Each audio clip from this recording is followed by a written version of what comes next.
তাহলে কি এভাবেই কেটে যাবে জীবন? সকালে আমার ঘুম ভাঙে স্বপ্ন নিয়ে। আমি এক সাধারণ গরিব ঘরের ছেলে, যে ঘরে কোনো বিলাসিতা নেই। সবাই বলে গরিবের আবার শখ কিসের, কিন্তু আমি বিশ্বাস করি জীবনটাকে পাল্টে শখ পূরণ করার ক্ষমতা আমার নিজের হাতেই আছে। পকেটে টাকা নেই, কিন্তু নিজের উপরে বিশ্বাস আছে। কিছু স্বপ্ন পূরণ করার ইচ্ছে আছে। একদিন আয়নার সামনে দাঁড়িয়ে নিজেকে প্রশ্ন করলাম, এভাবেই কি কেটে যাবে আমার পুরো জীবন? অন্যের গল্পে হাততালি দিতে দিতে কি একদিন হারিয়ে যাব এই পৃথিবী থেকে? নাকি নিজের একটা গল্প তৈরি করব, যা দেখে একদিন অন্য কেউ অনুপ্রাণিত হবে? আমার কাছে কোনো দামি ফোন নেই, আমার কাছে কোনো দামি বাইকও নেই। আমার কাছে আছে পুরানো একটা ফোন আর বড় হওয়ার স্বপ্ন।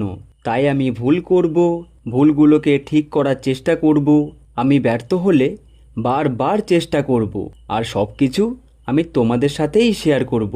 কারণ আমি তোমাদের মতোই একজন সাধারণ মানুষ। ছোটবেলা থেকে দেখে আসছি আমাদের জীবনে খুব হিসাব করে পা ফেলতে হয়। একটা নতুন জামা কেনার আগে 10 বার ভাবতে হয়। জামাটা মনের মতো পছন্দ হয়েছে কিনা সেটা দেখার আগে জামার দামটা আগে দেখতে হয়। সবাই বলে আমি গরিব, কিন্তু তারা দেখে না আমার মতো সাধারণ ঘরের ছেলের পকেট ফাঁকা থাকতে পারে, কিন্তু আমার স্বপ্নগুলো কত দামি। স্বপ্ন যখন দেখেছি সেগুলোকে সত্যি করার দায়িত্বটাও আমার। আমার মতো সাধারণ মানুষের জীবন কত কষ্টের, কিন্তু হাজারো কষ্টের মধ্যে থেকেও আমরা আনন্দ খুঁজে পাই। আর এই গল্পগুলো কেউই দেখায় না, সবাই মিথ্যা জীবন দেখায়। তাই আজ থেকে আমি ফোনের ক্যামেরা ধরেছি। আমার ভিডিওতে তোমরা দেখবে আসল জীবন, ছোট থেকে বড় হওয়ার গল্প, জীবনে সব কিছু শেষ হওয়ার পরেও হার না মেনে জীবনে উঠে দাঁড়ানোর গল্প।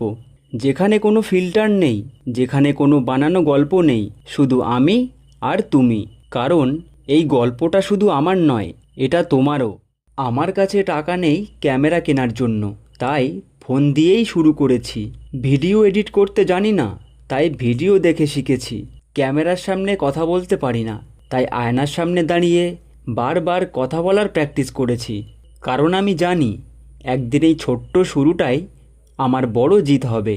আমি জানি না আমি কত দূর যেতে পারবো, কিন্তু আমি একটা কথা জানি, আমি থামবো না। কারণ স্বপ্নটা আমার, আর সেই স্বপ্ন পূরণ করতে আমাকে চেষ্টা করতেই হবে। শেষে একটা কথাই বলবো, যদি তোমারও মনে হয় আমি একজন সাধারণ মানুষ, যদি তোমারও মনে হয় আমার দ্বারা কিচ্ছু হবে না, তাহলে এই ভিডিওটা তোমার জন্য। কারণ সাধারণ থেকেই অসাধারণ হওয়া যায়। শুধু একটা জিনিসই লাগে, থেমে না যাওয়া। আর আমি থামবো না, আমার স্বপ্ন পূরণ না হওয়া পর্যন্ত আমি থামবো না। কিন্তু তোমরা আমার পাশে থাকবে তো? আমি জানি তোমরা আমার পাশে থাকবে, কারণ এই জার্নিটা শুধু আমার একার নয়, এটা আমাদের জার্নি।